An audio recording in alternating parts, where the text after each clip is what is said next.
And I want to say that with support and guidance of the panel of eminent African persons, which was ably led by Dr. Kofi Annan, we focus on key areas to get our nation back on track to justice, tolerance, and unity. This focus, named for its part Agenda 1, 2, 3, and 4, which will be our collective compass as we sort our way back to nationhood. We might still have things to do, but 4 years down the line, we can look back proudly and say, behold, we are out of Babylon.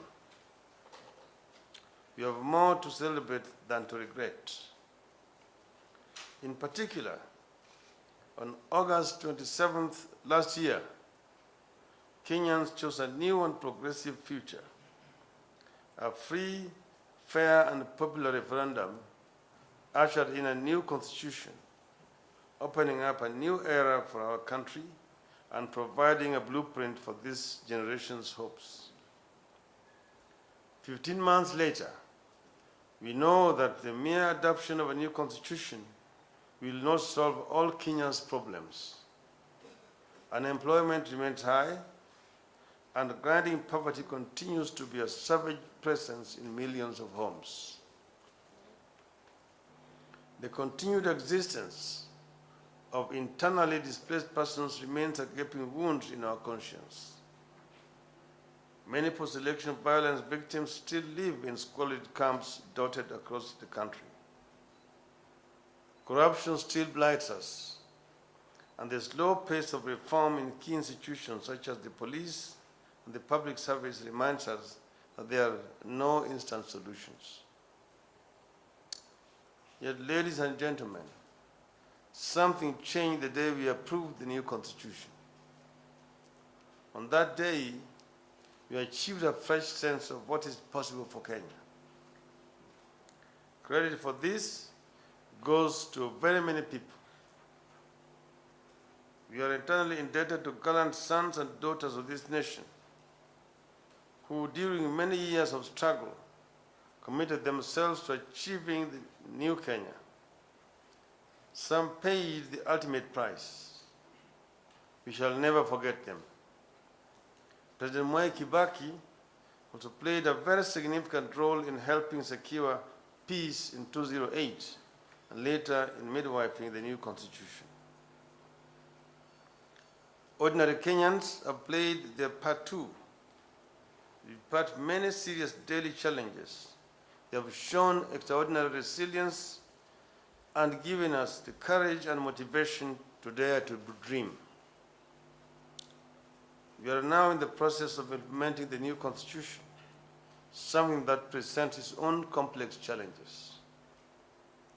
Some of these challenges stand out in importance. First is the election process, whose mismanagement in 2007 plunged our nation into a few weeks of madness. With elections again due next year, we must ensure our electoral system is a pillar of democracy and stability. We already have a new electoral laws in place, and the Independent Electorals and Boundaries Commission has been established and is working. The Political Parties Act is operational, and the police and judiciary are being reformed. But legislation is one thing, and the spirit of the law is another. In the end, it comes down to a matter of conscience, and here each one of us has a duty. It is upon us to pledge that no matter what happens in the future elections, there will be no violence, no intimidation, and no retribution. We should look at the electoral process as just a game that you play, and in a game there must be a winner and there must be a loser.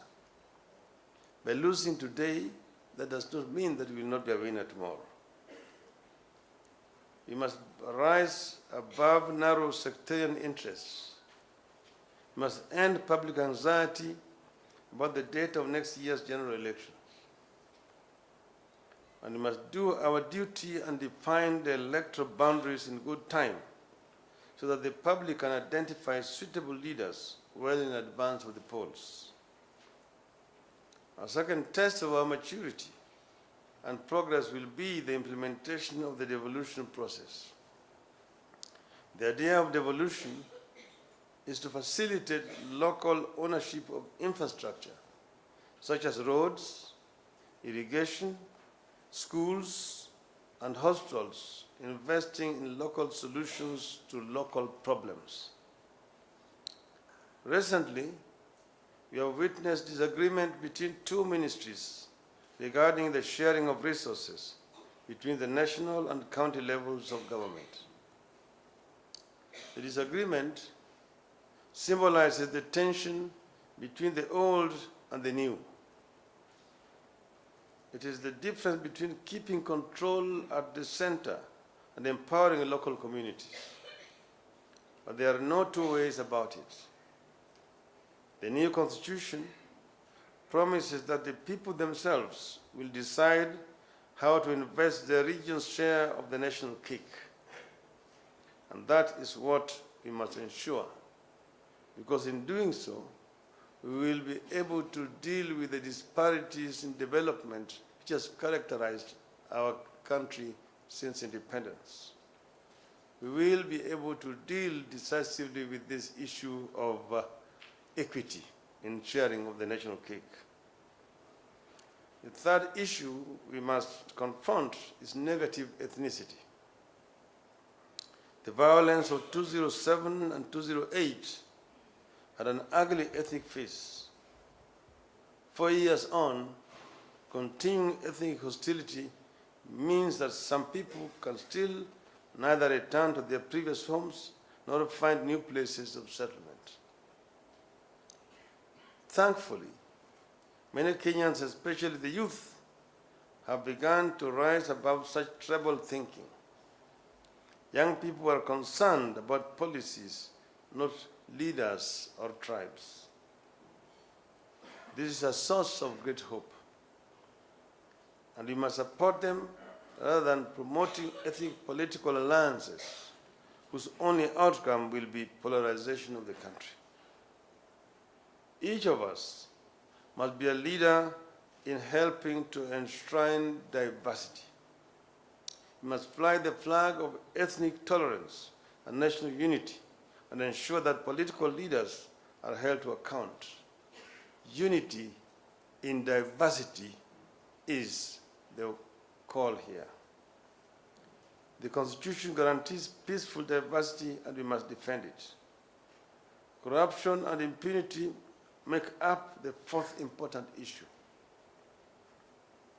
Last week, the Transparency International ranked Kenya as number 154 of 178 countries on the Global Corruption Perception Index, where 178 represents the worst. This is a further fall from last year's grim rating. The new constitution has given us stronger tools to battle corruption, and we must use them. Already, everyone seeking public office must be vetted for integrity. Our new Chief Justice, who is sitting directly in front of me here, is making huge strides in reforming the judiciary so that it works independently and professionally. Members of an independent Ethics and Anti-Corruption Commission were nominated last week and await parliamentary approval. This will take our fight against corruption and abuse of public office a notch higher. No one will be above the law. Ladies and gentlemen, the process of national dialogue and reconciliation gave us the chance to improve Kenya in fundamental ways. We have now passed many tests to reach this point. Serious obstacles still confront us, but the hopes and dreams embodied in the Constitution must not be crushed by inertia or sabotaged by partisan disputes. We can do better than that. Our collective efforts must ensure that our children inherit a country where every individual has real hope, real expectation, and equal opportunity for personal success and fulfillment.